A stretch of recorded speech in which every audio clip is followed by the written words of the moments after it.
প্রখ্যাত সাহিত্যিক ও দেশপ্রেমিক চিন্তাবিদ লাইস্ট্রম সমরেন্দ্রের জন্মশতবার্ষিকী উপলক্ষে মঙ্গলবার আগরতলা প্রেস ক্লাবে এক স্মরণসভা ও আলোচনা অনুষ্ঠানের আয়োজন করা হয়। অনুষ্ঠানের আয়োজন করে লাইস্ট্রম Samarendra birth centenary celebration committee এবং প্যাট্রিয়টিক রাইটার্স ফোরাম ত্রিপুরা। অনুষ্ঠানে সাহিত্যিক, গবেষক, সমাজের বিশিষ্ট ব্যক্তিবর্গ এবং সংস্কৃতিপ্রেমীরা উপস্থিত ছিলেন। বক্তারা লাইস্ট্রম সমরেন্দ্র সাহিত্যকর্ম, দেশপ্রেম, সমাজচিন্তা এবং ভবিষ্যৎ প্রজন্মের কাছে তার আদর্শ তুলে ধরার গুরুত্বের ওপর আলোকপাত করেন। এদিন তার জীবন ও কর্মের বিভিন্ন দিক স্মরণ করা হয় এবং জন্মশতবার্ষিকী উপলক্ষে তাকে গভীর শ্রদ্ধা নিবেদন করা হয়।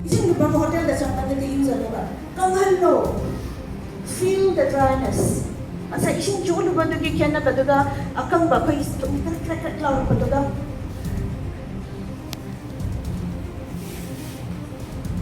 Mira pa magdabaya dug madudamana mani kayo ba magilay sa dihan ano na sense organs na yan kasi at pwede nabigi sense organs na yan kasi mana pa na every sense organs pa na itan ko na ba